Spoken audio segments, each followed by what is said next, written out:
Senhoras e senhores, é uma honra, é uma alegria, não é, poder contar com a companhia de vocês para a gente receber, não é, dar esse abraço, né, de boas-vindas à escritora Conceição Evaristo, que vem a brilhantar esse momento, né, esse início, essa série de lives que conecta a literatura com a consciência negra. E aí eu já antecipo aqui o meu pedido de desculpas pelo atraso que tivemos, não é? Porque tem toda uma construção, né? Tem todo um fazer, não é? Para essas lives, e eu preciso dar eu devo dar essa satisfação àqueles que estavam aqui nos aguardando ansiosos. Então, professora Conceição Evaristo, boas-vindas, seja bem-vinda a Pernambuco, seja bem-vinda a Recife, a Escola de Referência Ensino Médio Dom Vital, no bairro de Casa Amarela. Por favor, dê suas palavras aqui primeiras.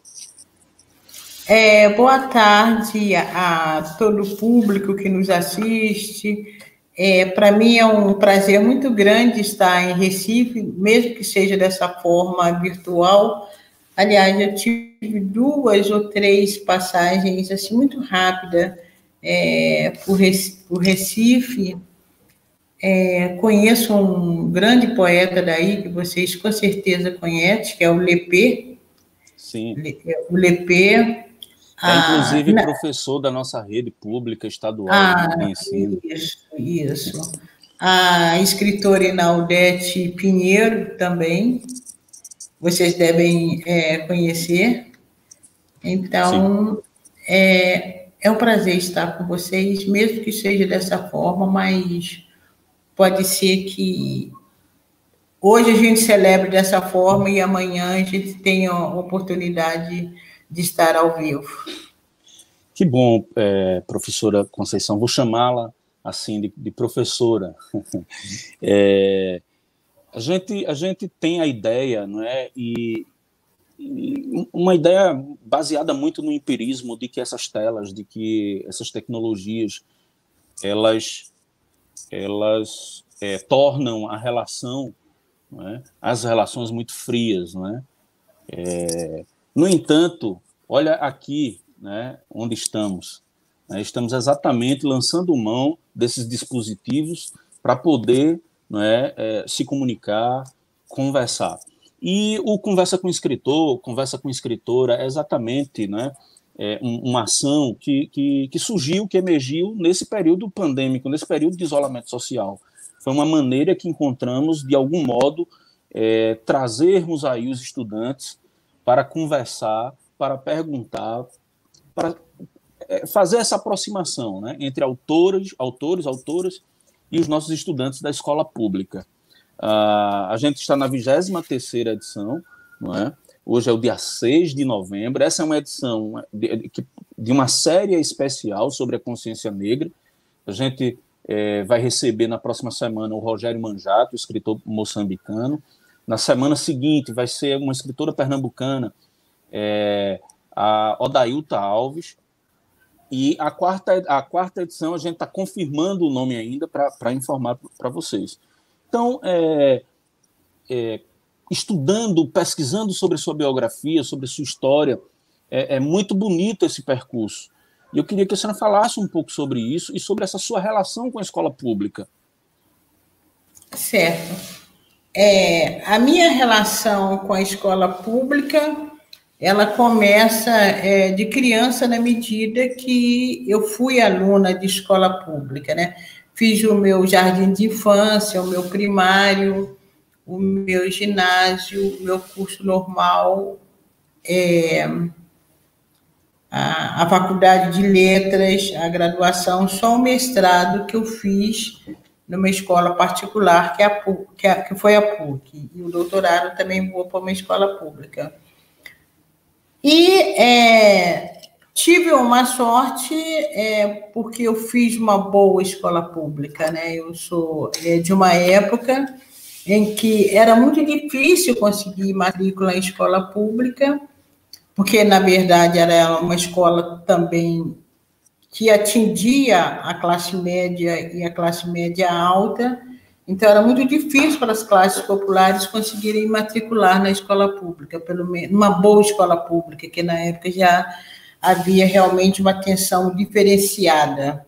Uma escola pública de um bairro pobre, uma escola pública de um bairro mais rico, onde a classe média era a maioria. E a minha mais profunda relação com a escola pública é porque eu fui professora, né? A minha carreira profissional ela é feita em escola pública, né? E muito em escola de periferia. Então, eu sou uma fiel defensora de que a escola pública é uma escola que precisa ser cuidada, ela deve ser cuidada. E o que me trouxe hoje aqui, apesar do cansaço, apesar da agenda que você deu para você perceber, é justamente o fato de ser uma escola pública. Para mim é importante estar numa escola pública. Professora, de antemão, eu reforço aqui o meu agradecimento, né, por essa disponibilidade, né, por esse trato, por esse afago mesmo, né, essa coisa mineira, né, de recepcionar e de receber. E assim, ontem a gente fazia um teste rápido e aí eu entendia, né, muito fortemente essa demanda, né, de coisas aí por fazer, e a senhora se disponibilizar, né, de maneira free, né, é bom que se diga, né, ou seja, não tem, e a professora Conceição está aqui para falar com a gente. E aí, imediatamente, eu me reporto à sua escrita, né, ou melhor, antes da sua escrita, a Conceição Evaristo, leitora, né, que começou a despertar o olhar, né, para a literatura. Como é que nasceu nessa escola pública? A escola pública teve alguma interferência nesse sentido?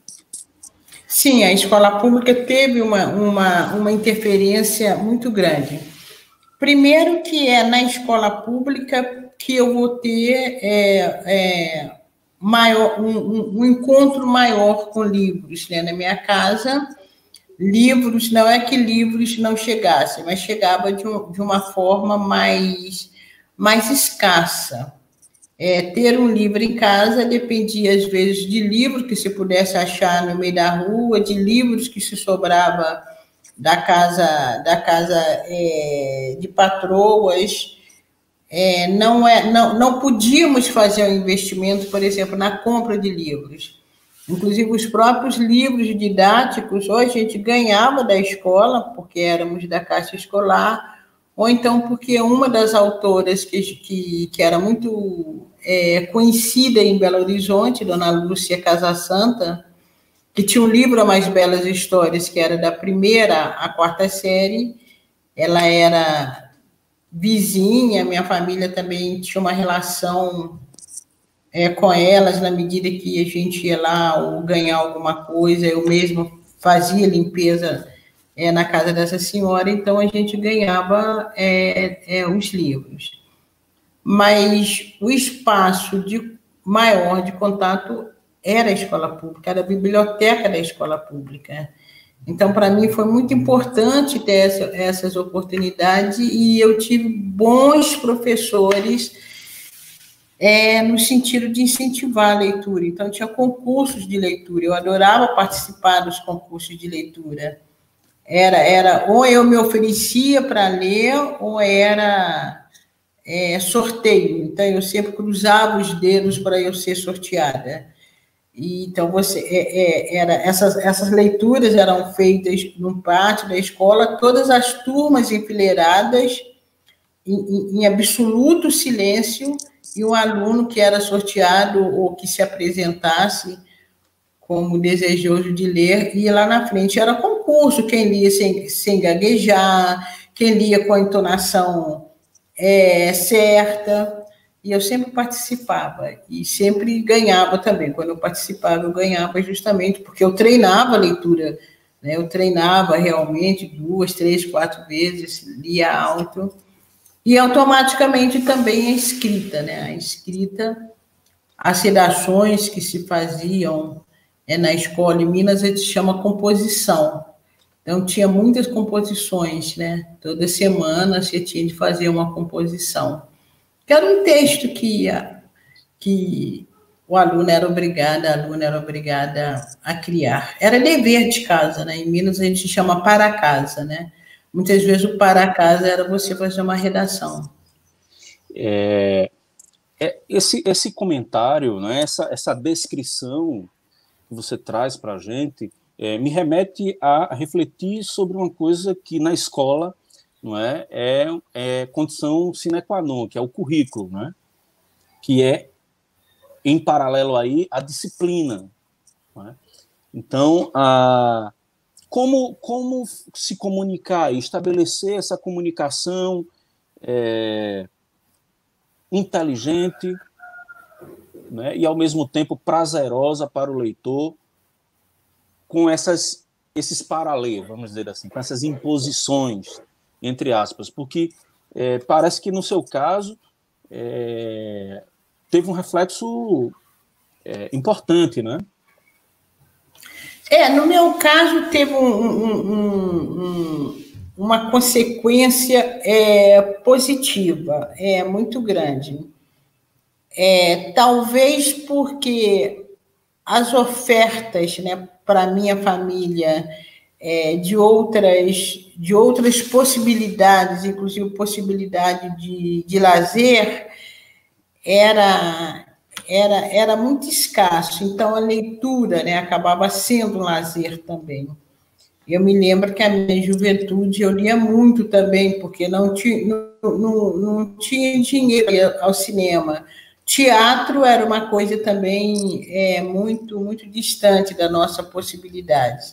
Então, a leitura acabava preenchendo também essa ausência de quase tudo. Agora, hoje também, sem sombra de dúvida, apesar que o aluno tem um entorno bastante convidativo também, bastante sedutor, inclusive a própria internet, ao mesmo tempo que isso pode ser, que todas essas seduções elas podem ser um processo que impede esse aluno de se dedicar à leitura, mas pode ser também o contrário, pode ser uma possibilidade, né, um convite para o aluno para a leitura. E eu tenho a impressão que nesse momento que nós estamos passando, em que esse isolamento social se tornou necessário, acho que os professores, as escolas, a própria obrigatoriedade de determinados currículos vão ter que se adaptar a essa realidade que nós vivemos hoje, que é esse encontro virtual. E eu acho interessante também porque a gente vê uma galera jovem, usando a própria linguagem deles, que tem um interesse pela internet, que lê através da internet, que escreve através da internet. Agora, como sempre, o professor é aquele que é um artista, né? O professor é aquele que cria. Então, acaba ficando também um ônus, uma carga muito pesada para o professor. Mas temos professores competentes que descobrem formas de seduzir o aluno para a leitura. E hoje, justamente, tem que pensar a leitura, não só o livro físico, quer dizer, para a minha geração, o livro físico era mais importante porque era a única maneira de promoção da leitura. Hoje, acho que cada vez mais temos de pensar no livro físico e nesse livro também, que é oferecido através da internet, o e-book, por exemplo. Então, hoje, acho que há outras experiências de leituras que precisam ser assumidas também pela escola, pelos professores, pelos alunos. Sim, seguramente, não é? Mas aí, como é que se dá esse seu processo de escrita? Você vai logo para o computador, faz anotações no smartphone? Como é a Conceição Evaristo? E como, olhando pelo retrovisor, você se vê naquele passado da escola pública em que você começou a fazer as primeiras linhas, a rascunhar os primeiros versos? Como era essa Conceição? E estabelece aí, por favor, um paralelo com esses teus processos criativos nos dias de hoje. Olha, o meu processo criativo hoje, ele é muito contaminado, né? E eu sinto muito, ele é muito contaminado pela urgência do tempo, né? Então, eu acho que essa urgência, eu estou falando hoje, é um hoje que começou ontem, pela urgência do tempo. Então, muitas coisas eu escrevo, hoje, eu já escrevo no computador, hoje não. O meu doutorado acabou me pondo muito em contato com o computador. O mestrado, eu nem tinha o computador, então as pessoas digitavam texto para mim. O doutorado, como eu já tinha o computador, então eu fui para o computador. E perdi o hábito que eu gosto muito, que eu sinto falta, mas eu não tenho muito conseguido retomar, que é o ato de escrever a lápis, no papel, o rascunho. Eu gosto muito, muito, eu preciso de fazer, escrever o romance com Sá Vicêncio, eu tenho rascunho, Becos da Memória, eu tenho rascunho, estou falando rascunho a lápis, no papel.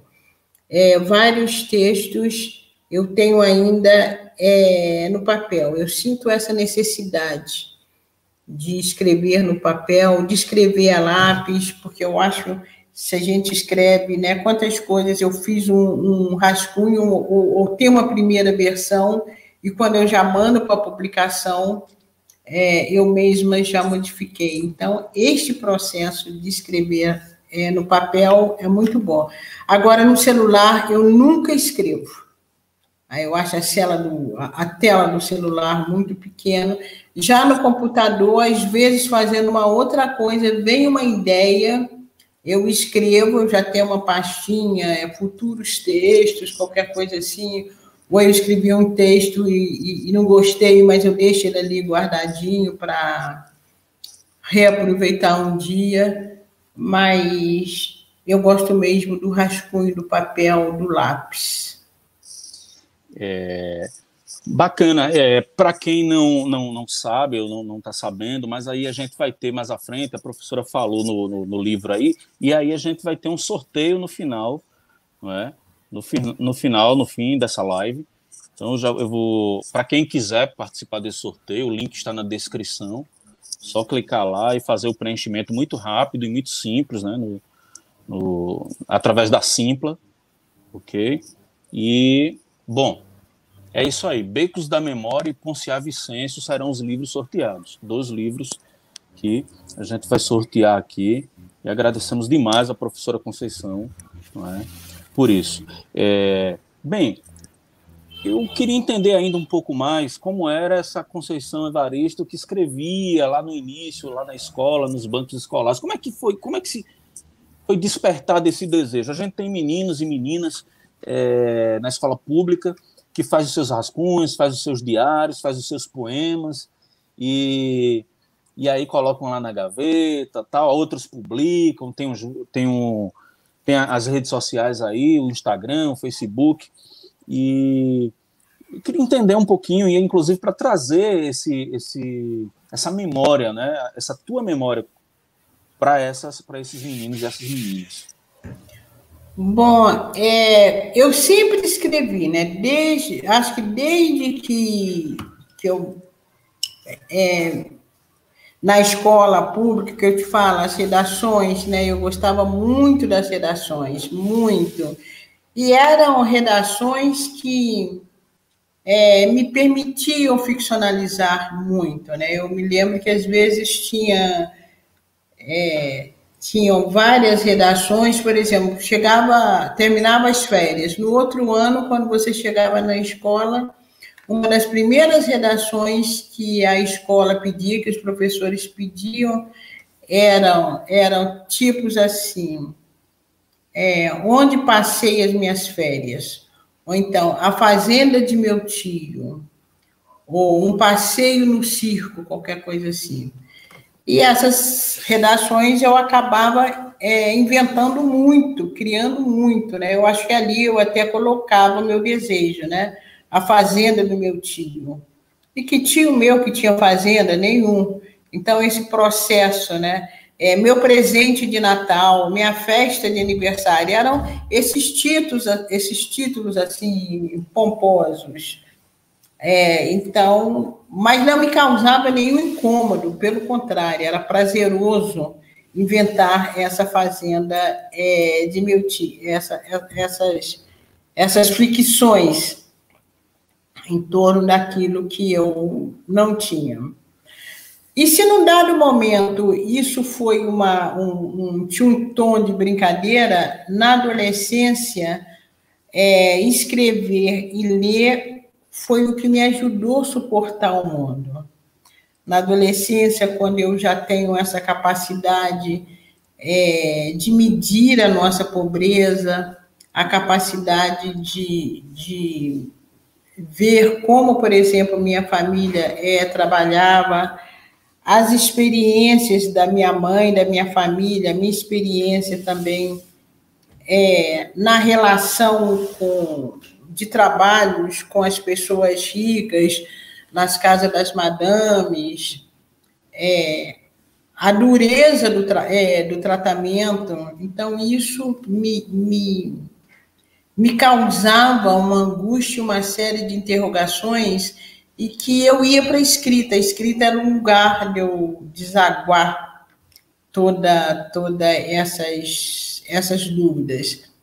Mas a questão da adolescência também, né, que é o momento que você também começa a indagar sobre o mundo.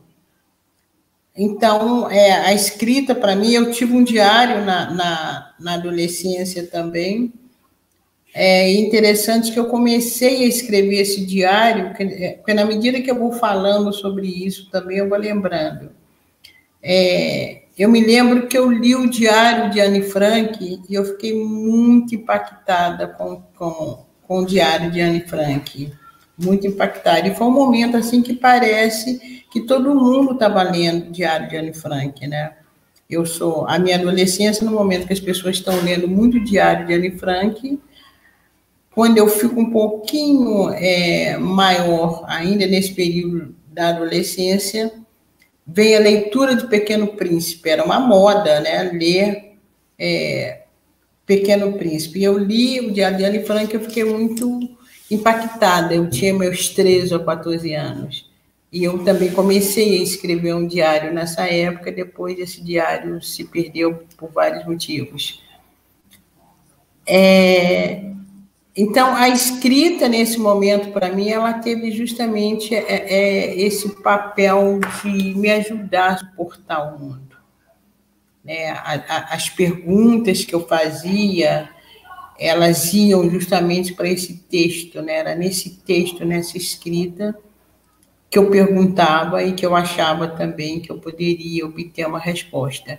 E aí era o momento em que a leitura e a escrita estavam muito, muito juntas, né? Tanto eu lia como escrevia muito.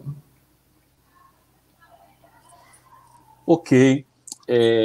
A gente tem um quadro aqui, que é uma seção, que é o tecendo o texto. De algum modo, você já antecipou um pouco o seu fazer.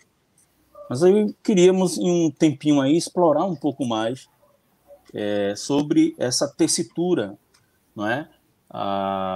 Esse jeito de fazer, não é? da Conceição Evaristo.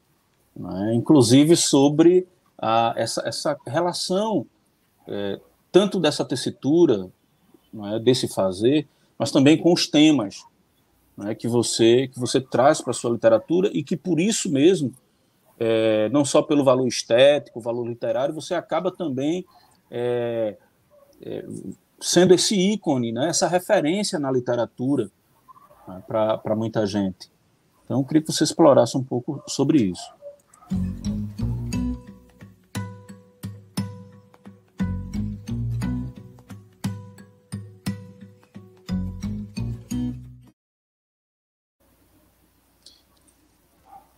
Com você, professora. Ah, certo. Eu acho que, por exemplo, assim, um dos temas que aparece no meu texto, e ele aparece como uma preocupação, eu diria, bastante pronunciada, é justamente a questão da escola, da leitura, né? Você vê que em Becos da Memória, Maria Nova, a personagem, ela é narradora, ela é também objeto de narração.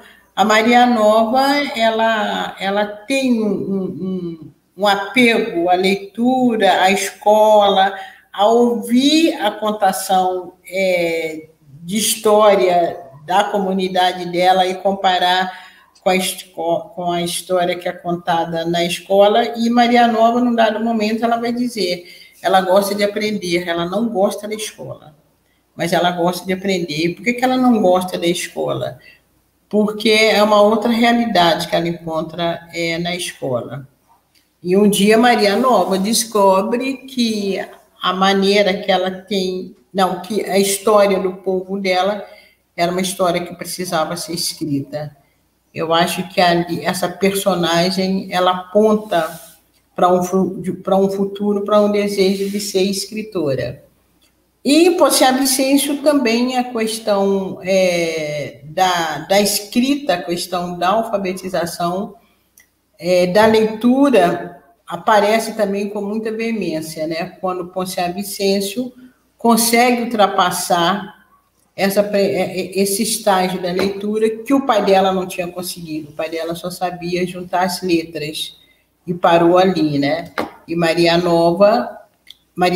Posse Vicêncio aprende a ler e Posse Vicêncio acha que por causa disso o mundo vai ser muito mais fácil para ela. E ela vem para a cidade e acaba encontrando uma série de dificuldades. E o irmão dela vai resgatar esse valor da escrita, essa importância da escrita, quando o irmão dela é aquele que vai escrever a história do seu povo.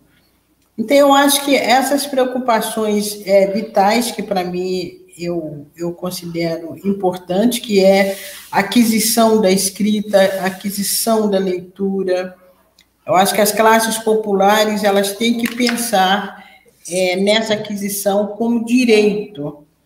Uma boa escola pública é direito e não dádiva do Estado brasileiro, porque essa escola pública ela é mantida pelos nossos impostos, né? E quem acha que pobre não paga imposto está muito enganada, porque cada coisa que a gente compra, né? Se você compra um lápis, se você compra 1 quilo de açúcar, se você vai ali na tendinha e compra uma cocada, né? O que foi usado para fazer essa cocada, o imposto já está ali embutido. Então, a escola pública ela não é uma dádiva, né? Ela é um direito.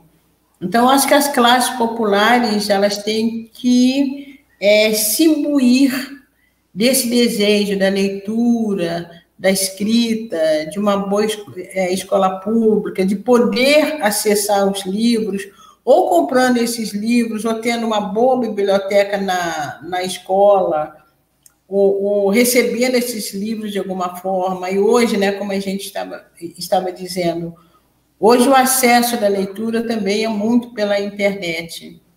E a gente viu também como as classes populares ficaram prejudicadas com isso, porque nem todo mundo tem um bom ponto de internet. Nós vimos, inclusive, essa discussão do Enem, né, e o aluno que não podia acessar a internet.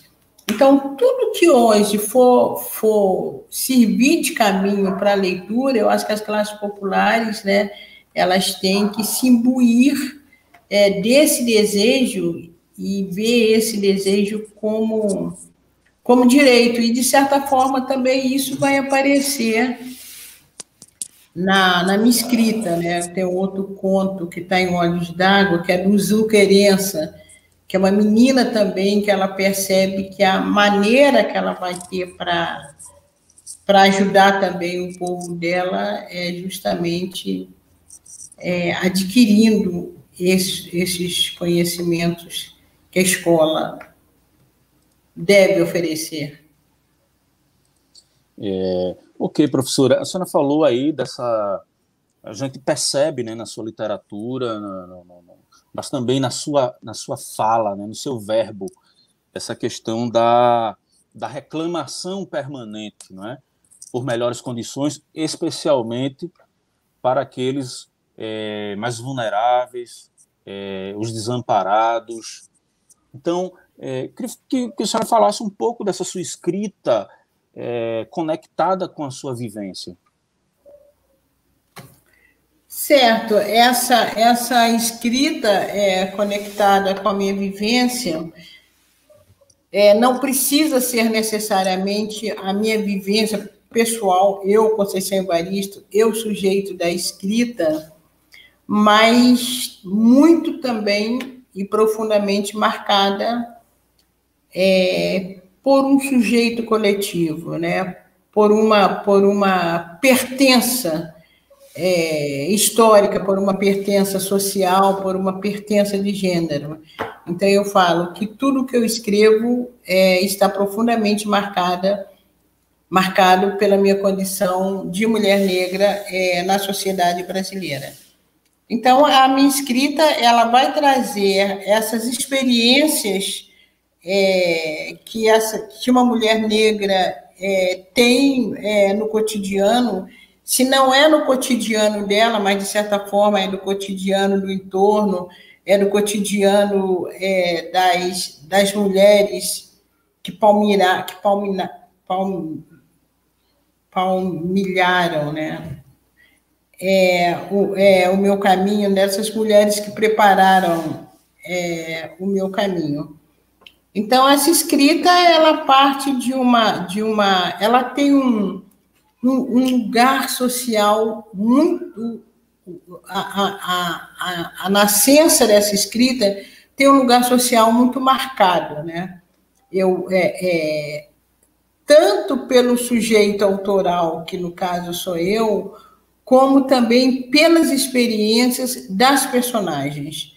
Então, hoje, por exemplo, hoje não, já há bastante tempo, me interessa muito mais, por exemplo, escrever um romance ou escrever um conto que a protagonista vai ser uma empregada doméstica, ou vai ser um pedreiro, ou vai ser uma velha lavadeira, do que escrever um romance que eu coloque, por exemplo, a patroa no centro da cena. Não me interessa escrever sobre a patroa, não me interessa escrever, por exemplo, sobre um latifundiário. Se essas personagens elas aparecem, por exemplo, no lugar de domínio, mas sempre em um confronto com essas outras personagens criadas, que são personagens que estão em lugares subalternizados, e essas personagens eu vou criar com muito mais cuidado, né? Com muito mais esmero.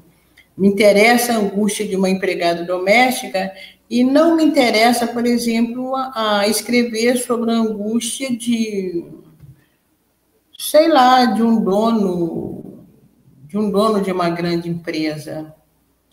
Entende? Eu quero pensar, né? Compor essa personagem, até porque essas personagens que nascem de lugares subalternizados, nessa literatura que está aí dada, essas personagens elas são muito estereotipadas, né? O que há de estereótipos de negros, de mulheres, de índios, de homoafetivos na literatura brasileira, eu acho que a gente não precisa mais, pelo contrário, a gente precisa de dar um outro cuidado a essas personagens. E aí eu cuido muito, né? Eu quero fazer bem essas personagens. Sim. Essas personagens marginalizadas, então você imagina Isso, que se carrega muito nas tintas, né? Quando se traz isso, isso, isso. né? Bom, nós temos aqui depoimentos, né, de pesquisadoras, e eu quero trazer um depoimento, professora Conceição, de Delma Silva, que é uma socióloga, né, uma pesquisadora dedicada sobre os estudos das relações étnico-raciais. A Delma é uma das figuras, né, que eu conheci nesse período pandêmico e que estendeu a mão para a amizade e que, de algum modo, costurou também, né, essa realização que é hoje a gente ter a Conceição Evaristo aqui nesse momento. Então, meu agradecimento público, né, a Delma Silva, a professora Delma Silva, e quero trazer aqui a fala dela, para a gente conversar um pouco ainda mais. Deixa eu aqui compartilhar aqui, tá?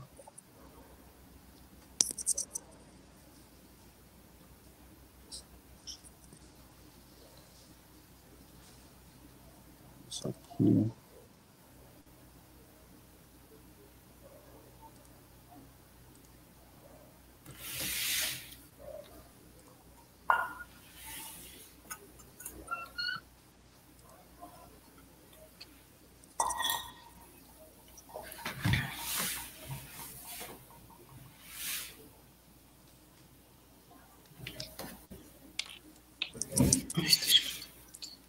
Consegue ouvir, professora?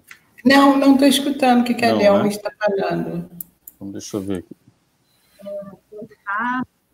Vamos começar. Agora, Sim. Olá, eu sou Delma Silva. Gostaria de, em primeiro lugar, agradecer por esse momento tão importante para nós aqui no Estado.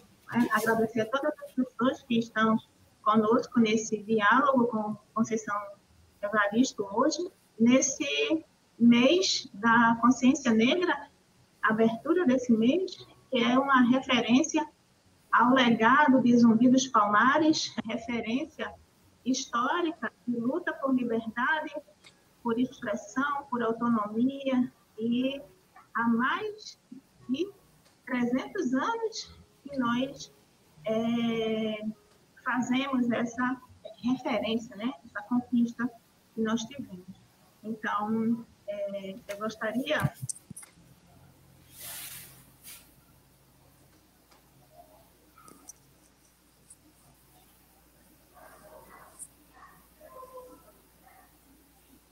Houve uma pequena queda aqui no vídeo. Deixa eu retomar aqui para ver. Talvez tenha sido algum problema com a internet aqui. A internet, O dela lá, né, também. Não, é porque aqui eu estou rodando aqui do computador, né? Então, talvez a conexão do computador é que deva ter falhado.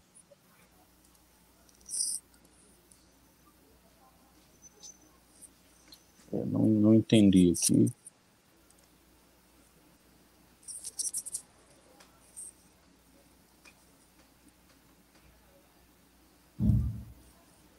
Bom, Uma pena, né? Mas aí eu vou recolocar, professora. Peço licença, senhora, para recolocar aqui para ver se vai voltar a funcionar. Né? Deixa eu interromper aqui essa...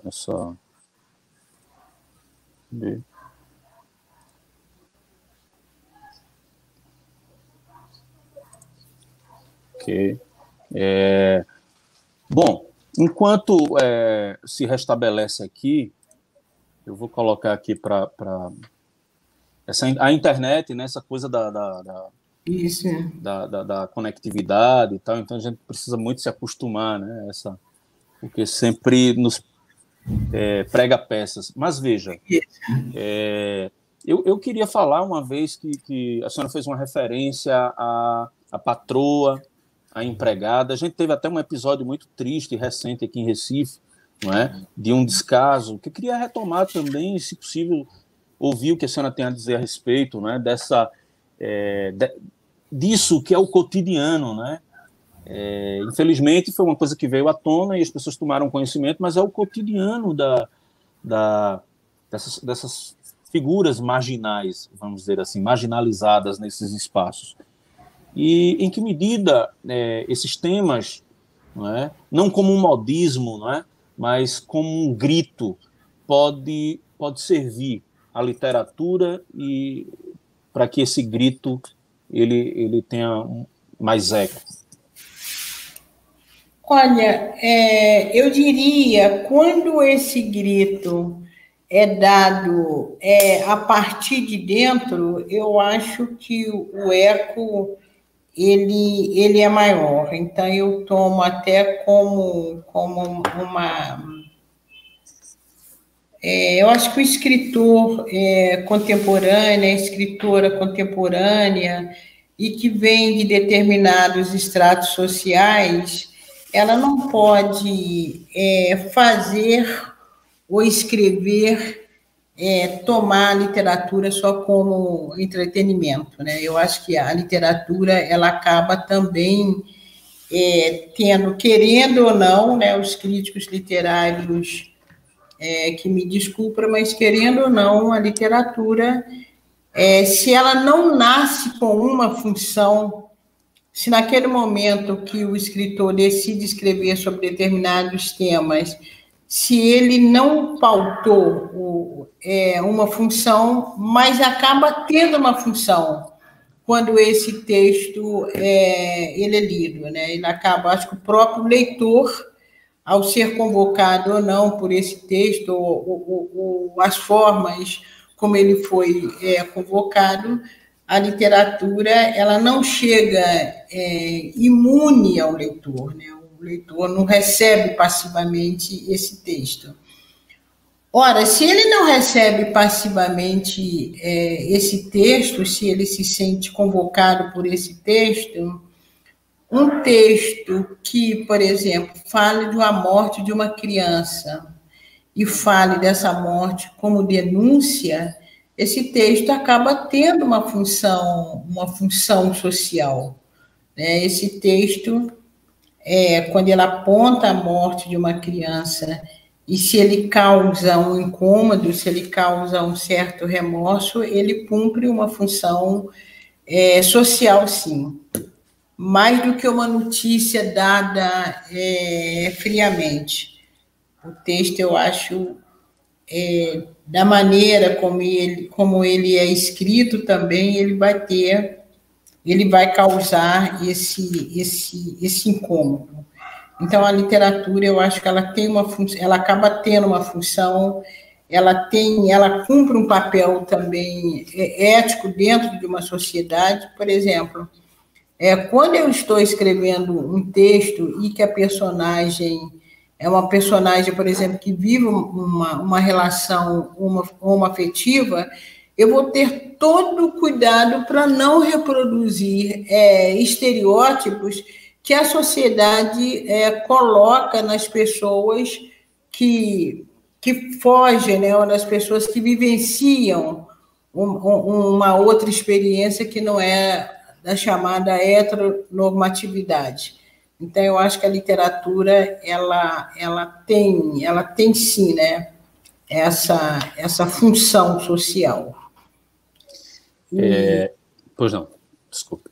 Né, então, e aí só falando, né, nessa relação, né, da patroa, da empregada, e o que nós vemos? Nós vemos, talvez, das profissões subalternizadas no Brasil, e que é uma função importantíssima, porque se um dia as empregadas domésticas, todas, né, todas empregadas domésticas, lavadeira, aquelas que fazem a limpeza na casa, se elas, como classe, se elas parassem, elas iam parar muitas pessoas.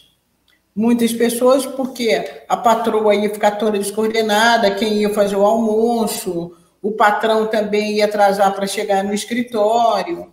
Então, elas têm uma função social muito importante, um trabalho, né, muito importante, mas que a própria sociedade acaba subalternizando esse trabalho delas. E, para mim, ainda é uma relação que tem um vestígio, uma herança muito grande dos modos de relação da Casa Grande, dos modos de relação dos senhores e das senhoras com as suas pessoas, com as pessoas escravizadas. Quer dizer, quando a vida de um cachorro é mais importante que a vida de uma criança, tem alguma coisa de muito cruel aí para considerar, né, um ser humano, né, para considerar essa criança, essa mãe. E acho que a literatura pode apontar isso. Coisa boa. Professora, a senhora falou em Casa Grande, a senhora falou aí nessa relação, né,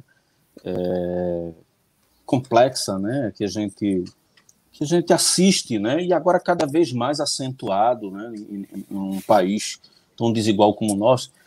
E eu queria trazer aqui um assunto que, querendo ou não, tomou uma proporção e foi notícia, né, durante essa semana. Né, a gente assistiu, segunda-feira, a escritora Nélida Pinhon, né, ela indagada no programa sobre o seu desejo de integrar a Academia Brasileira de Letras, e olha, era para ocupar a cadeira do Castro Alves, não é? E aí ela disse, olha, eu gosto muito da Conceição, quando a encontro abraço, mas se eu tivesse a oportunidade, né, de falar com ela antes, eu diria, olha, existe uma ritualística, existe um rito, existe toda uma campanha que precisa ser feita. A Academia Brasileira de Letras, ela tem essas liturgias. Então, ela falou um pouco sobre isso, entregando a pergunta, essa resposta, né? E aí até indagou, né, que não tinha recebido um telegrama, não é? E que os amigos também não tinham recebido um telegrama informando o seu desejo para ingressar na Academia Brasileira de Letras. Foi quando eu me dei conta, né, que eu disse, puxa, ainda existe telegrama, né? Mas, assim, seja o dispositivo, o instrumento equivalente, como, não é, irromper essas barreiras, né? Como enfrentar essa tradição, não é? Quebrar essa ritualística, né? Para que se possa, né, ascender a esses espaços. Como é isso? Se possível, fala um pouco, né, desses desafios que a senhora enfrentou, não só, né, a questão da Academia Brasileira de Letras, mas outros desafios. Olha, eu acho que a gente não pode esquecer que a Academia Brasileira de Letras, ela funciona como qualquer instituição brasileira, no sentido que para determinados estratos sociais, para determinadas pessoas, o acesso é mais fácil, para outros não.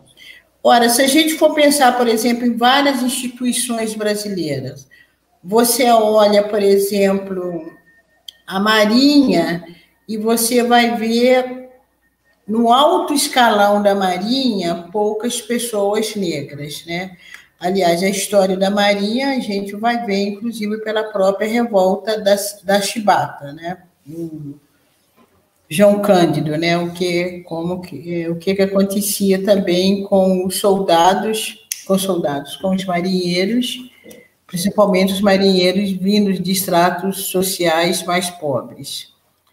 Se a gente olha as outras empresas brasileiras, nós vamos encontrar, na gerência dessas empresas, nós vamos encontrar poucas pessoas negras. Se você olha o espaço político, nós vamos encontrar poucos políticos negros. A gente conta no dedo, por exemplo, senadores negros, né? Há pouco tempo nós tivemos um juiz que ele virou o santo da casa, né? Porque todo mundo ficava abismado porque tinha-se um juiz negro. Ora, uma sociedade, ela tende a repetir, né? E quem tem dito isso muito, né? O professor Silva Almeida, né? Eu acho que o tempo todo a gente lida com o racismo estrutural. E que contamina todas as formas de organização de uma sociedade, das universidades aos espaços menores, mas aí também marcados pelo poder. A gente pode contar também no dedo os reitores negros. Não é? Então, eu acho que a academia ela não está imune a sociedade que ela representa.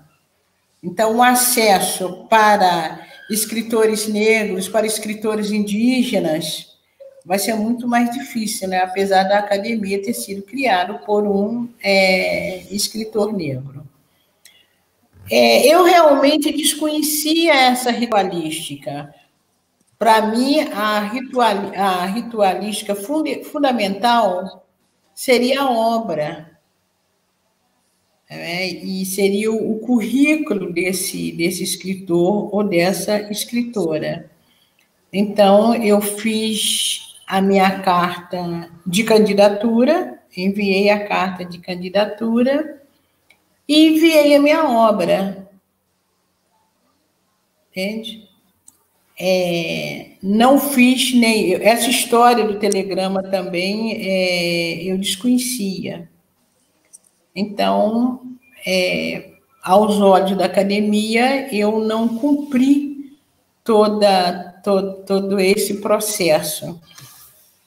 O que a gente espera é que outras e outros escritores negros que pretendem se candidatar cumpra esse processo, até para a gente ver se é realmente esse processo, o não cumprimento desse processo, que se tornou algo imperiosamente demarcador da minha impossibilidade, né? E o que também eu achei que foi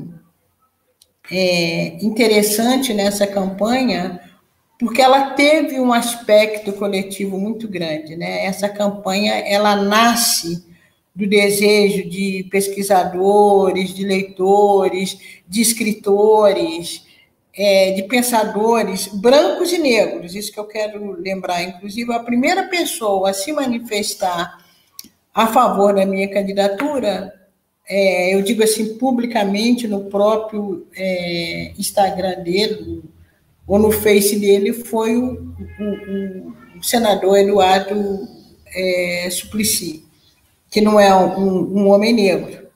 Porque aí houve também um certo comentário, não, mas a candidatura dela é do movimento negro, o movimento negro está puxando.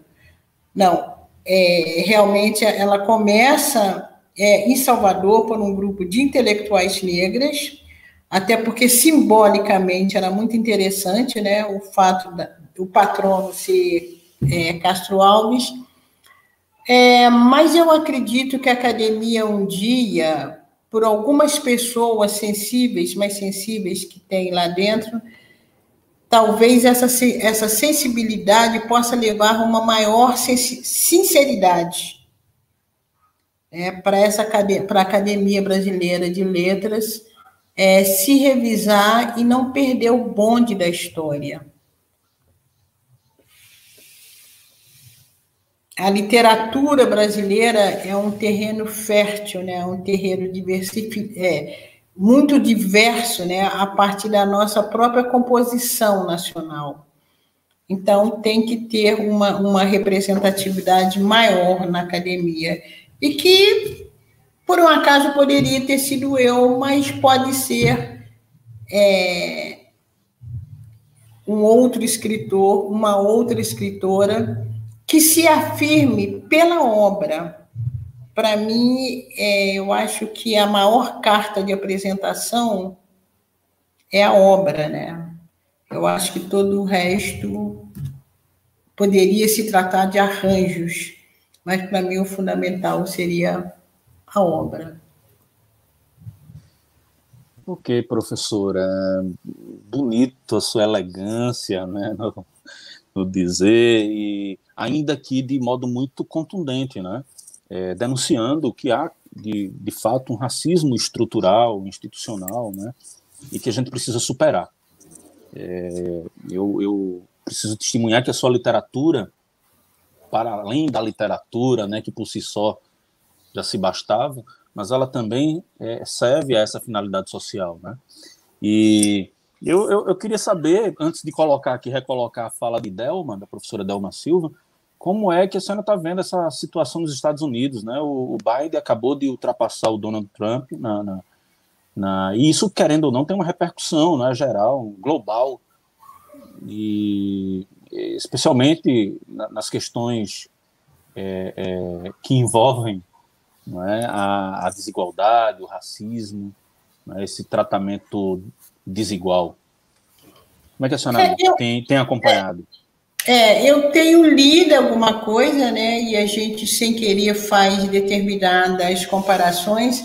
Aliás, se tratando de nós negros brasileiros, nós experimentamos, né, essa situação do nosso apartheid também de cada dia. Então, a gente não precisa muito de... a gente não fica abismado com o que acontece nos Estados Unidos, né, porque para a gente não é novidade. Negros estão morrendo aqui no Brasil também, e estão morrendo... a gente vê hoje, né, com essa situação pandêmica, a gente vê quais são as populações mais sacrificadas, e a gente sabe também como o Estado brasileiro descuida da vida de pessoas negras, né? Vidas negras importam. Então, o que para muitos brancos brasileiros hoje soa como novidade, soa como motivo de protesto, quando o homem negro é asfixiado, nós sabemos quanto de sufoco, né, a comunidade negra vive aqui no Brasil também. E eu acho que o mundo hoje, até por força das imagens,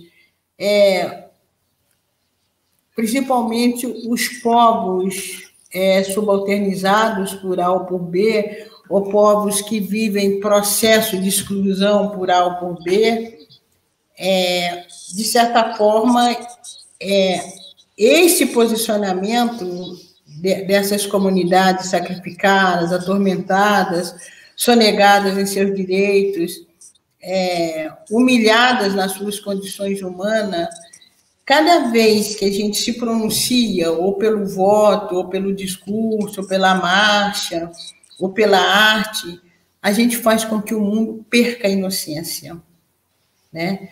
Ou perca a inocência, ou perca o cinismo, porque há muito de cinismo também, né? Não sabia, não é bem assim, eu jogo uma casca de banana para um jogador, mas era só brincadeira, eu faço uma piada, mas era brincadeira, eu não sou racista. Então, cada vez que há esse pronunciamento, ou cada vez que politicamente um povo é capaz de fazer uma outra escolha, de fazer uma escolha que eu não sei nem se é mais, se é uma escolha também que vai resolver tudo, porque os Estados Unidos teve um presidente negro e a questão do racismo também continuou, mas eu acho que cada vez que um povo, principalmente nesse processo eleitoral, tenha a possibilidade ou tenha a sagacidade de mostrar o seu descontentamento, eu acho que ele dá uma lição para o mundo, né? E eu acho que quem vai dar a lição em Becos da Memória tem uma fala de um personagem que diz o seguinte: quem vai retirar a pedra que está sufocando aquele que se sente sufocado, ele não espera que o outro vá, que aquele que está sufocando vá retirar a pedra, não. Quem vai retirar a pedra é o próprio sujeito que está sufocado. Eu acho que cada vez mais que grupos sufocados conseguem impor a sua respiração, aquele que tem o ar todo seu, ele vai ter que aprender alguma coisa. Ok, professora. Vamos para a intervenção aqui, a pergunta da Delma Silva, da professora Delma Silva. Deixa eu ver aqui agora. Pergunta aí.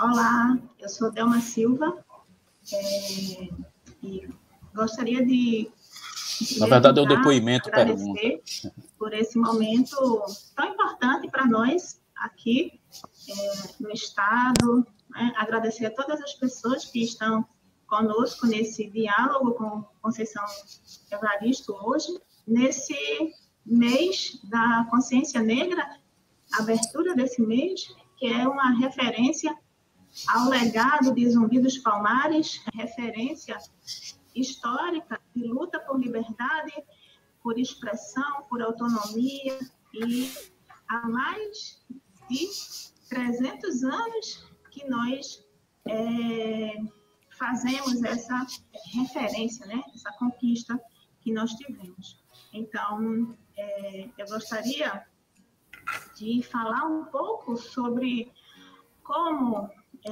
a literatura de Conceição Evaristo tem me tocado no que se refere às humanidades, à solidariedade, respeito ao outro, essa referência de família, a família no sentido africano que está presente nos seus textos, não é? Porque necessariamente é a relação sanguínea, não é? Então, isso permeia muitos dos textos que eu li, e as referências de construção de identidade.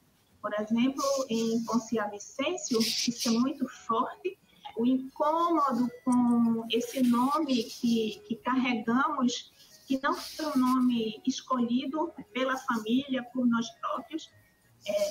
Isso é muito presente. O Vicêncio era o dono, né, daqueles territórios, daquela região, e que agrega as pessoas como uma referência de propriedade. Então, isso é muito importante, porque quando nós vamos discutir as reflexões e referências de identidade, esse lugar de pertencimento, né, e o nome é um dos primeiros lugares de pertencimento que nós temos conosco, que nós construímos, isso é muito forte na Poncia Vicêncio. Além de toda a solidariedade que permeia, que costura o romance. O irmão que pensa e que vai em busca dessa irmã e que retorna. Essa referência está também muito forte nos contos em Olhos d'Água, aquela referência tão forte do acordo em que existe entre os excluídos de sobreviver, de combinar não morrer. Então, essa aliança pela vida, pela proteção coletiva, né? Então, também me chama muito a atenção na literatura. E depois, em Becos da Memória, o próprio título traz muitas reflexões, essas memórias que nós temos, essas memórias que nos fortalecem, essas memórias, né, que são tão importantes para sabermos de onde viemos, qual é a nossa força, né, a nossa construção desse país. Eu costumo dizer que quanto mais a gente sabe da nossa história, mais a gente se afirma com muita segurança. E a memória é esse lugar de afirmação a partir de uma consciência de quem se é. Então, todas essas referências são referências que a literatura de Conceição me permitiu fazer. Além do que, eu penso que tem outro elemento muito lindo, que são as águas. Esse elemento fluido estão muito presentes na literatura dela. Então, eu gostaria, inclusive, que Conceição falasse um pouquinho dessa fluidez, desse ser individual e desse ser coletivo, que não existe coletivo sem indivíduos, que o indivíduo é o que constitui os coletivos, né? E os vínculos que vão sendo construídos nesses processos, né? Eu penso que essas referências são referências extremamente significativas e que dão sentido para, a cada ano, nós reafirmarmos as resistências, as existências, né? A confraternizarmos, né, em luta permanente com esse campo de afirmação de direitos, de expressão de vida, e eu acho que a obra de Conceição ela se situa nesse lugar de afirmação, né, de reconhecimento, de história, de memória, de solidariedade e respeito. Então, eu gostaria, né, de destacar essas referências enquanto leitora e também enquanto uma estudante que fui da Escola Dorrital. Então, quando eu tomei conhecimento dessa iniciativa, Conversa com o Escritor, eu logo me mobilizei, me disponibilizei para ser colaboradora desse processo, dessa construção. Eu estudei na Escola Dorrital, em Casa Amarela, no bairro em que nasci. Fiz os primeiros anos nessa escola, né? Sou pesquisadora da educação das relações étnico-raciais e sou uma pessoa extremamente comprometida com a qualidade da educação pública, com os estudantes, com todos os que fazem essa educação a partir desse lugar de professor, pesquisador. E eu penso que é uma referência muito, muito significativa para mim, nesses processos. E dentro desses tempos, né, da pandemia, sistemia, né, que alguns falam recentemente. Então, meu agradecimento a todas as pessoas que se mobilizaram para que esse momento fosse concretizado, né, se tornasse real. E para nós aqui, ele já é histórico, porque conseguimos fazer tantas coisas e historicamente sempre conseguimos. Então, a minha gratidão, a minha admiração e a minha felicidade por esse momento. Muito grata.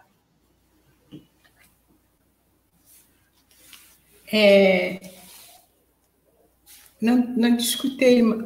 Ok, professora. Pois não, com a senhora a palavra. Eu que fico gratíssima, né, à leitura, ao trabalho da professora Dalma ou Delma?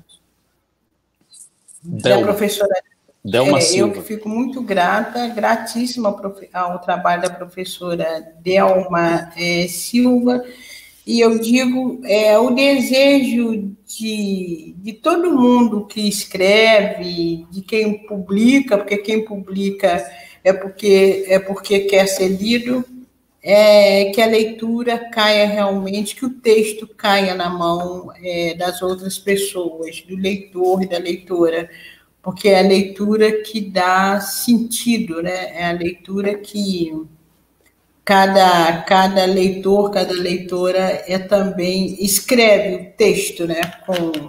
Com o autor ou com a autora.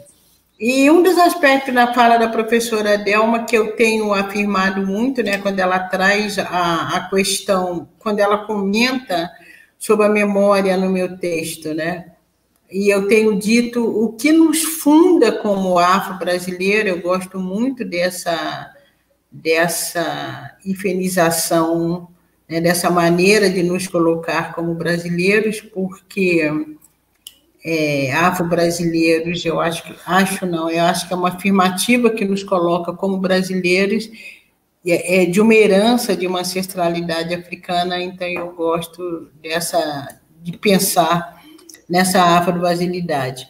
E o que nos funda como afro-brasileiro, eu tenho dito justamente que é a memória, né? Eu acho que essa memória que nós temos, mesmo essa memória esfacilada, ou essa memória subterrânea, ou essa memória que nos foi também sulapada, mas é essa memória que nos permite, inclusive, afirmar a nossa pertença, né, a esse país.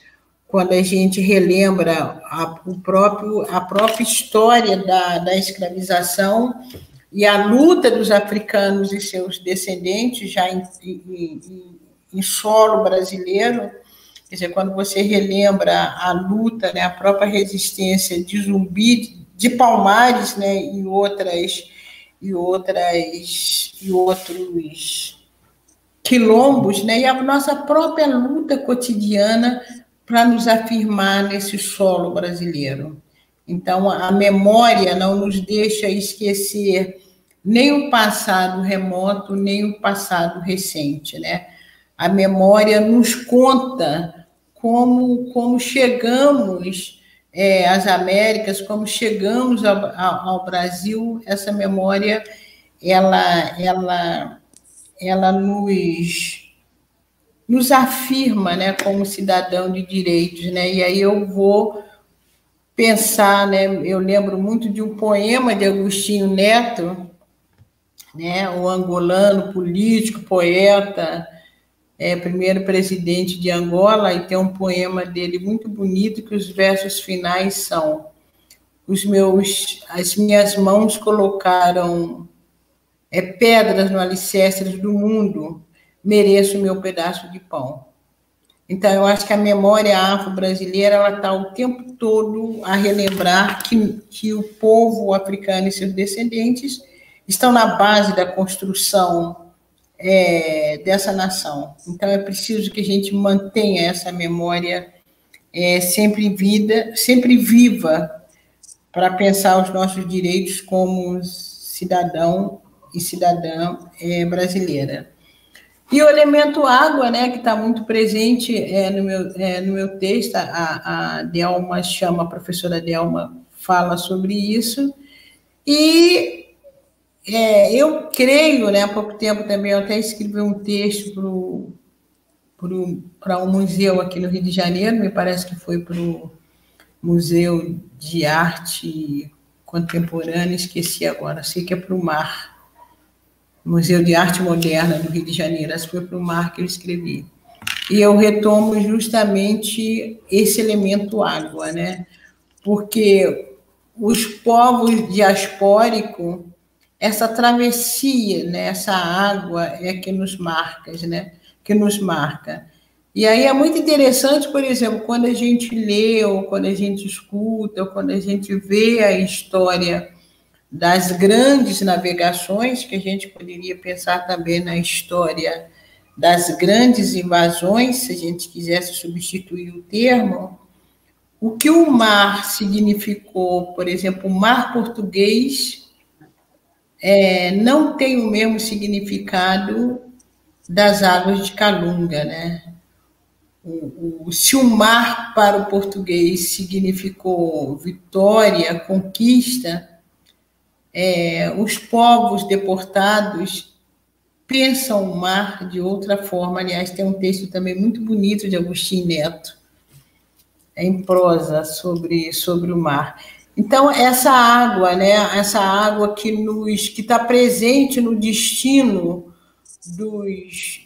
dos povos afro-diaspóricos, ela aparece muito como símbolo na literatura, né? Na minha literatura.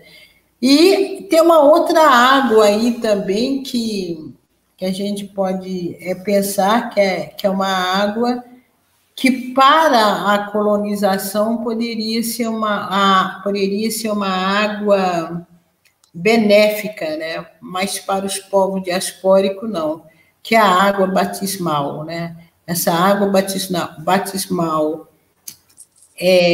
que torna esses povos diaspóricos cristãos é essa água que rouba o nosso nome, né? Essa água que apelidou Ponciá Vicêncio e faz, porque na medida em que os povos são obrigados a assumir, inclusive, uma religião que não era deles, e são batizados, inclusive, por nomes católicos. Isso não é só na história do Brasil, mas na história justamente da afro-diáspora, essa água, né, que poderia para um povo, ela tem esse signo da libertação, para outro povo também essa água tem esse símbolo de dominação. Mas há também aquelas águas que nos renovam, né? Que são, inclusive, as águas muito ligadas à própria mitologia de determinadas culturas africanas. Então, eu trago muito também as águas de Oxum, né? Eu acho que o conto Olhos d'Água traz essa água de Oxum, né? Essa água calma, serena, mas profundamente enganosas para quem contempla a vida só pela superfície, né? E é também a água que nos fertiliza, né? A água que nos permitiu, é muito simbólico, né? Essa água que nos permite esse renovar, né? Essa resiliência, né? Que é a água da fertilidade. Aí não é só a fertilidade, essa fertilidade que faz com que uma mulher gere filhos, né? Eu acho que a bolsa, né, o líquido amniótico é muito sintomático, né? Mas essa água da fertilidade, né, é a água, inclusive, da memória, né? Que está sempre em renovação, né? Está sempre buscando essas lembranças, está sempre trazendo essas lembranças. Então, a simbologia da água, ela me seduz muito também. Ok, professora. A gente vai agora, né? Eu agradeço mais uma vez essa participação, né, poderosa da Delma Silva. Isso, eu registro meus agradecimentos, muito, muito, uma leitura muito sensível. Se tivesse mais tempo para a gente ficar conversando. Pois é, e aí eu queria, porque a gente já tem um tempo, né, que pré-determinado aqui, até em razão da agenda da Conceição, da professora Conceição, e aí é para colocar o depoimento aqui, um depoimento-pergunta da mestranda em teoria da literatura, né, a Yasmin Galdino.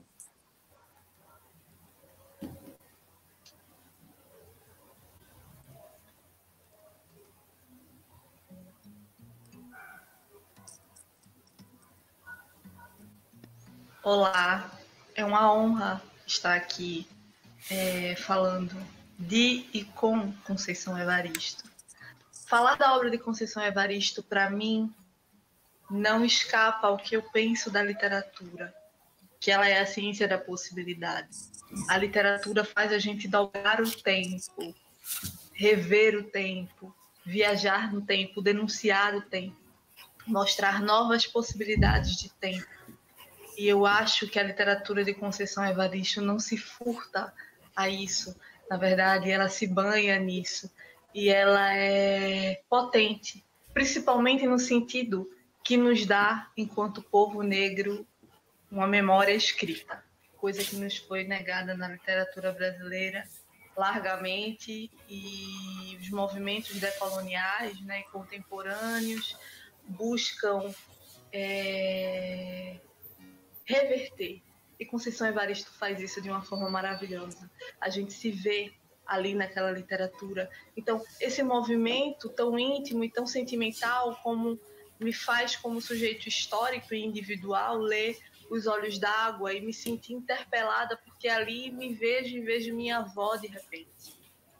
sabe? Então, esse reconhecimento na literatura, essa verossimilhança, essa literatura que abraça um sujeito que foi marginalizado, a literatura que acolhe e que diz e que denuncia. Então, nesse sentido, a minha pergunta é, sabendo que a literatura reduziu as mulheres negras a nada ou a puros arquétipos que, infelizmente, reverberam até hoje, como foi o trabalho estético de encontrar intimamente e externamente essa mulher e dar profundidade a essa mulher no texto? Com a senhora, professora. Sim, o nome dela... Yasmin Galdino. Yasmin Galdino. Olha, muito obrigada pela participação, muito obrigada pela leitura. Para mim, esse trabalho estético, ele começa pela observação das mulheres ao meu entorno, né? E também pela minha própria vivência. As mulheres do meu entorno, as mulheres negras, elas não são, por exemplo, Gabriela Cravo e Canela. Elas não são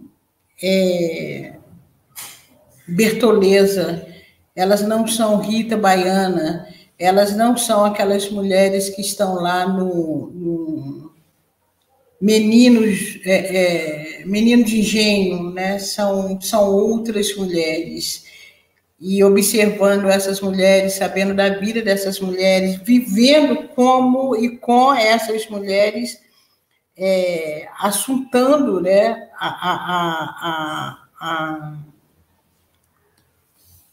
a própria essência dessas mulheres.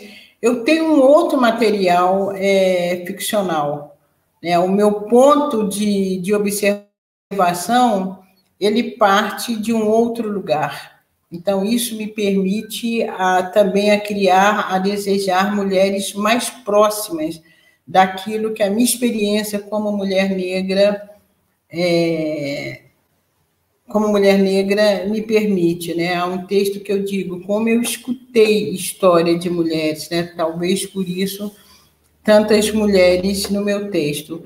Mas, antes de tudo, eu creio que essa experiência de olhar a partir de dentro é um olhar a partir de dentro e não um olhar a partir de fora. Então, não é que isso não impossibilita, por exemplo, de uma outra escritora que não tenha esse histórico, por exemplo, de ser descendente de povos africanos, de não ter na sua história coletiva essa experiência ou essa memória da escravização. Isso não impede que uma outra escritora crie, por exemplo, uma personagem que seja doméstica. Não é isso que nós estamos falando. Isso não impede até que ela faça uma personagem, crie uma personagem sedutora. Eu estou marcando aqui o lugar de pertença dessa autoria, né? O lugar de pertença dessa observação. As escolhas, inclusive, que eu posso fazer em termos de vocabulário, né? Que palavras eu quero colocar na boca dessa personagem, né? Eu quero, por exemplo, se eu colocar, vamos supor, se eu colocar um termo erudito na boca dessa personagem, eu nunca vou criar essa personagem como uma personagem que quer imitar uma linguagem erudita. Eu vou colocar essa personagem como uma personagem que tomou conhecimento. Uma borboleta. E a borboleta é o signo também do Oxum. Ela não chegou à toa. Eu nunca vou colocar essa personagem como uma pessoa que quer simplesmente imitar uma linguagem branca. E a gente vai ver isso em muitos romances, né? Tem um romance que eu gosto muito, que é Agosto, de Rubens Fonseca, e tem lá um personagem que o tempo todo ele quer imitar a fala do branco. Olha, se eu colocar uma personagem que está buscando uma linguagem erudita, eu vou construir essa personagem como alguém que tomou consciência de que ela tem direito a se apropriar da língua, em todas as suas formas, e não simplesmente como alguém que esteja imitando. E, por falar nisso, eu lembro muito de Carolina Maria de Jesus. Carolina Maria de Jesus, ela tem um trabalho, um cuidado. Carolina quer se apropriar de uma norma que se diz a norma culta da língua, né? E eu digo que é a norma oculta, porque nem todos acessam. Então, a maneira como eu vou cuidar dessa personagem, como eu vou cuidar dos desejos dessa personagem, essa maneira é marcada por experiências individuais e por experiências coletivas. E aí eu não estou dizendo aqui, não tem nenhum juízo de valor, né? Eu acho, o que eu quero afirmar aqui, o que eu quero afirmar aqui é o lugar social dessa autoria, no caso da minha autoria, como isso influencia no nível da estética também, que vocabulário que eu quero usar. Outro dia eu tenho falado muito isso, eu escrevi um texto e eu usei uma palavra e aí veio a correção do texto dizendo que o mais certo era uma palavra, eu não me lembro, que o mais certo era uma palavra X. Então, para dirimir qualquer dúvida, eu fui ao dicionário. E o termo que eu tinha usado, eu sabia disso, não era o termo erudito, mas eu não queria usar a forma erudita. Aí eu falei, não, vai continuar com essa palavra, porque eu não quero usar a forma erudita. Eu quero usar a forma popular. Então, isso é uma escolha estética que eu faço. Eu quero, inclusive, criar um texto que se aproxime o mais possível da linguagem oral. Sim, alguém colocou aqui, eu até anotei quando a Yasmine fala que a literatura é a ciência das possibilidades, justamente porque eu acho que a literatura ela cria, né, esse caminho, ela dá uma outra perspectiva. E outra coisa que ela falou que eu queria comentar, eu anotei aqui, mas perdi aqui, é a ciência da possibilidade. Se era isso, uma outra coisa também que eu queria comentar na fala dela, mas não estou vendo aqui aonde eu anotei. Mas muito interessante a leitura dela e da Delma também. Que bom que eu tenho leitoras e leitores tão sensíveis assim. E que engrandece. Acho que cada leitura engrandece o meu texto. Pois é, coisa muito boa, né? Gratidão a Yasmin, Maria Yasmin Galindo, né, pela participação, por articular tão bem, né, e trazer essa leitura, né, esse olhar, né, sobre a obra da Conceição Evaristo. Professora, a gente está partindo agora para a etapa final da nossa conversa. A gente vai para uma parte que para a gente é muito cara, né, que é a leitura e deleite, em que o autor, a autora traz um ou mais textos para partilhar aqui para a gente.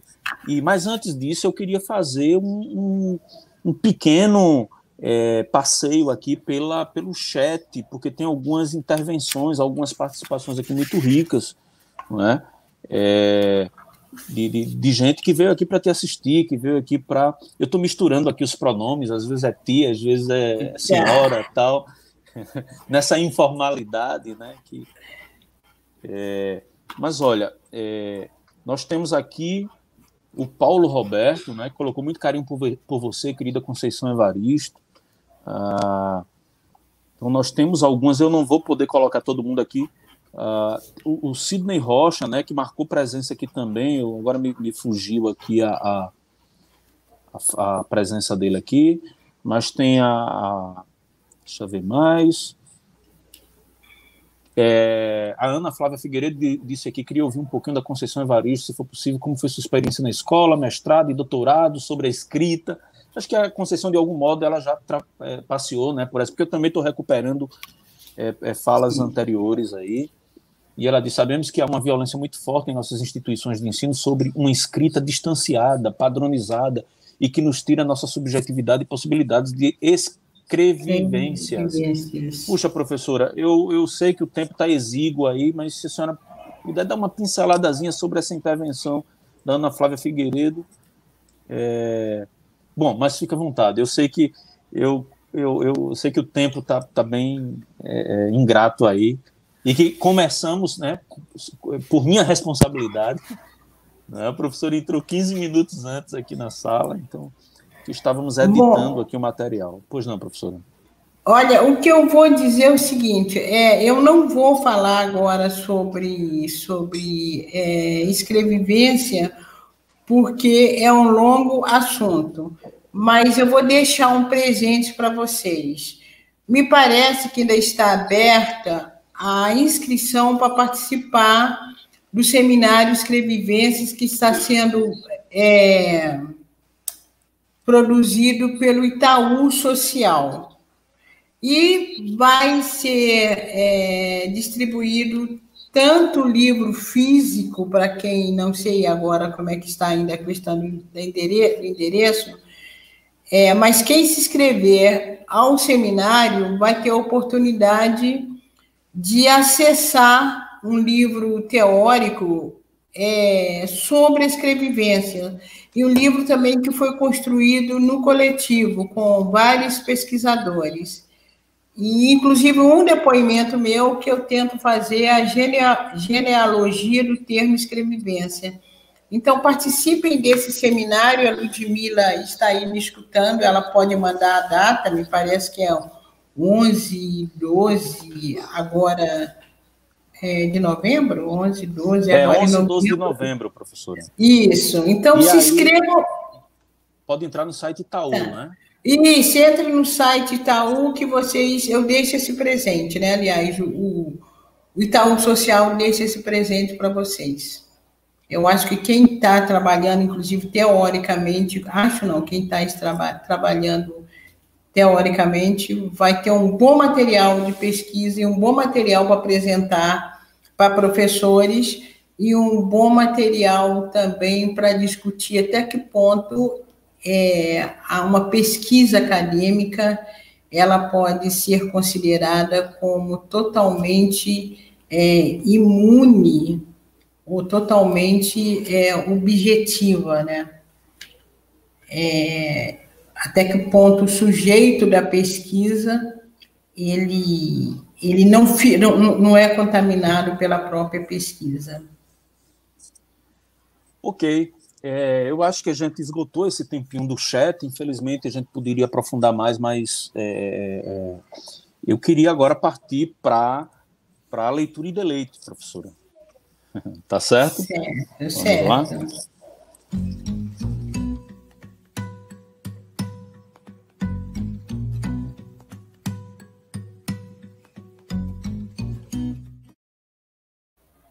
Com a senhora. Certo. Leitura e deleite, né? São livros que me seduzem, né? Pode ser livros que lhe seduzem e até textos seus mesmo, né? Que a senhora poderia ler, um poema, alguma coisa assim, que para a gente seria uma honra, né? Certo.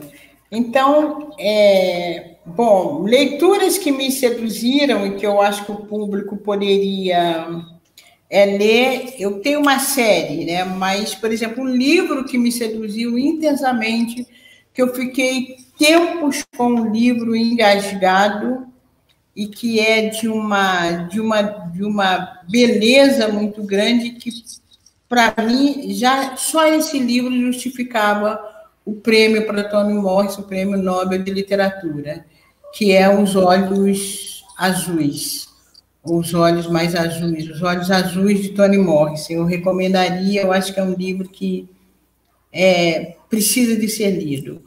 Outro livro que também me engasgou durante muito tempo, que é de Maya Angelou, Eu Sei Porque o Pássaro Canta na Gaiola. E eu estou citando autoras negras, autoras afrodiaspóricas, porque são livros que a gente lê como se fosse nós que tivéssemos escrito. Maryse Condé, das Antilhas, né? Eu, Tituba, a Bruxa Negra de Salem. É interessantíssimo esse livro, como conhecimento tradicional, vazado pelo olhar da ciência, vazado pelo olhar da própria religião, como esse conhecimento é estereotipado. Esse é de Maryse Condé. E vindo para o terreno brasileiro, né, se vocês tiverem a oportunidade de ler A Cor da Ternura, de Geni Guimarães. Eu vou sempre falar desse livro. Quem não conseguir acessar A Cor da Ternura, esse livro, na verdade, a primeira versão dele é Leite de Peito, que é da editora Masa. Entende? Depois, ele sai primeiro como Leite de Peito, da editora Masa, e depois ele sai como... Aliás, mentira. Ele sai primeiro como Leite de Peito, depois ele aparece por uma grande editora como da FTD, ele vem como A Cor da Ternura, mas se vocês tiverem a oportunidade de acessar um dos dois, ou A Cor da Ternura ou Leite de Peito. A Cor da Ternura tem outros contos. E o Avesso da Pele, de Jefferson Tenório, né, que já escreve também há um tempo, e nesse momento ele está tendo uma visibilidade muito grande pelo valor da obra, né? Então, o avesso da Pele. E tem uma escritora aqui no Rio também, que já está no seu terceiro ou quarto livro, ela me perdoe se eu estiver errada para menos, que é Liana Alves Cruz, mas eu gosto muito dela, e eu acho que tem realmente a questão da memória, Água de Barrela. Tá? Eu acho que ficam dicas de leitura. E para terminar, então, eu vou terminar com uma poesia que as pessoas têm me pedido muito também. Okay, da Calma. Posso começar, Marcos? Coisa boa, claro que sim. Tá, legal. Da calma e do silêncio. Quando eu morder a palavra, por favor, não me apresse. Quero mascar, rasgar entre os dentes, a pele, os ossos, o tutano do verbo, para assim versejar o âmago das coisas. Quando meu olhar se perder no nada, por favor, não me despertem. Quero reter no adentro da íris a menor sombra do ínfimo movimento. Quando meus pés abrandarem na marcha, por favor, não me forcem. Caminhar para quê? Deixe-me quedar, deixe-me quieta na aparente inércia. Nem todo viandante anda estradas. Há mundos submersos que só o silêncio da poesia penetra. Que coisa linda, professora. Muito obrigado. Muito bonito, viu? E essa partilha desses leitores, né, despejando aí no final aí com essa poesia, com esse poema, eu só tenho uma palavra, né, em letras garrafais para lhe dizer aqui que gratidão que nós aqui da Escola de Referência Ensino Médio, né, Dom Vital, em Casa Amarela, temos de recebê-la nesse projeto, né? Para a gente é uma honra. Eu tinha lhe dito ontem nos bastidores que a sua presença aqui era um dos sonhos, né, de poder contar com a sua fala, com esse vigor, né, da sua literatura, e ele hoje se realiza, né, mas se realiza, eu imagino que para todos, que para todas aqui também, que estão até esse momento aqui lhe assistindo, lhe ouvindo e aprendendo muito, né. A gente vai agora para um sorteio, que é o sorteio do livro, né. Eu queria dizer que esse sorteio, esses livros vão contar com a dedicatória, né, da professora, da escritora Conceição Evaristo, e aí depois a gente vai encaminhar, né, para a casa dos vencedores, né, das pessoas que serão agraciadas agora, tá? Então eu vou fazer o sorteio, a gente faz um sorteio aqui eletronicamente, professora, e a partir desse número de inscrição é que a gente chega, né? A gente teve aqui 90 inscrições, né? 90 pessoas que se inscreveram para concorrer ao livro da professora Conceição Evaristo. E aí tem gente, né, de muitas cidades, de muitos lugares. Eu não sei se tem aqui gente da sua Contagem, Minas Gerais. Mas aí Rio de Janeiro, né, Arraial do Cabo, Duque de Caxias, no Rio de Janeiro, João Pessoa, na Paraíba, Itamaracá, em Pernambuco. Então tem gente de muitos lugares aqui. Suzano, em São Paulo, Itaquaquecetuba, outro nome complicado, né? O lugar é muito bonito. Pois é, Santarém, no Pará, Carpina, Belo Horizonte, em Minas Gerais, Sorocaba, em São Paulo. Então, é gente de todo o Brasil aqui, né? E da minha Vitória de Santo Antão também, aqui em Pernambuco. Não é? Vitória de Santo Antão. Pois é. Então, vamos ao sorteador, para determinar aqui as pessoas que foram. Deixa eu só ver aqui. Vamos lá. Deixa eu encontrar aqui. Tentar de novo. 2 números. Ok. Os números sorteados são o número 27 e o número 60. Né? Então, deixa eu...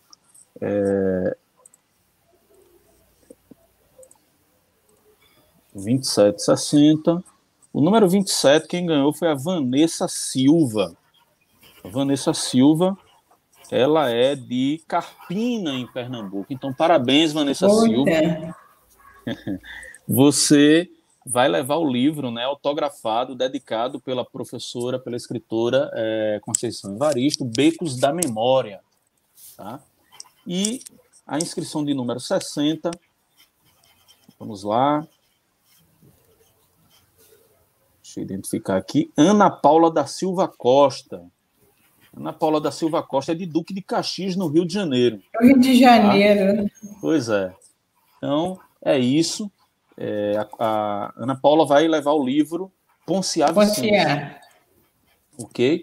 Então, gente, muito obrigado, não é, por essa presença aqui. Eu quero agradecer, ratificar, né, endossar a alegria, professora, de tê-la aqui conosco até essa hora, não é? Pedir desculpas pelo atraso, né, no início, por questões mesmo da costura aqui, da feitura, e deixar esse momento para as suas palavras finais, já convocando todos para o próximo Conversa com o Escritor, que vai receber a escritora recifense pernambucana Rejane Pascoal, né? E em seguida a gente vai ter a segunda live dessa série, né, especial sobre a consciência negra, com o escritor moçambicano Rogério Manjate. Então, professora Conceição, a senhora com a palavra para sua fala aí, para finalizar, e é isso.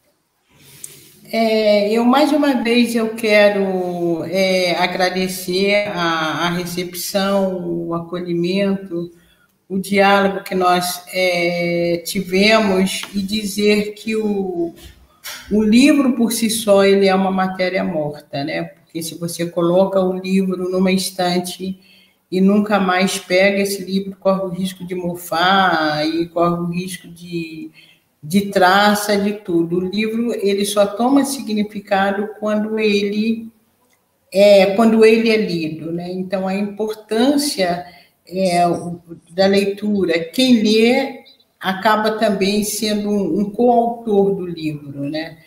Na medida que dialoga com o texto, na medida que pensa o texto. E acho que toda escritora, todo escritor, ele quer ser lido. Ninguém publica para um livro ficar de enfeite numa estante. Então, eu agradeço muitas pessoas que me lerem. Eu tenho dito também que quem dá o estatuto de escritor ou de escritora para a pessoa é o público leitor, entende? É o público leitor que dá esse certificado, né? Que me conduz, que me coloca nesse lugar. Então, o público leitor, na medida que lê minha obra, que dialoga comigo, que dialoga com os personagens, então esse público é essa recepção que me dá esse estatuto, né? Essa recepção que me coloca no lugar de escritora. Eu não me faço sozinha, né? Eu sou escritora porque eu escrevo e há pessoas que me leem. Então, eu sou muito grata a cada pessoa que se apropria desse texto, que se apropria do livro e lê. E, por falar em apropriação, a mensagem que eu sempre deixo é o seguinte: cada vez mais as classes populares têm que pensar a leitura, o objeto, o livro, a escrita, e no caso nós estamos numa escola pública, esses bens culturais, esse acesso à leitura, esse acesso ao aprendizado como direito. Eu acho que na medida que as pessoas se imbuírem desse direito, as pessoas vão cada vez mais buscar aquilo que lhe é negado. Então, meus agradecimentos ao professor Marcelo Batalha, muito obrigada pelo convite, e que bom que nós conseguimos fazer esse encontro. Obrigada. Professora, muito obrigado. Gratidão mesmo, estou muito feliz com essa sua presença, né?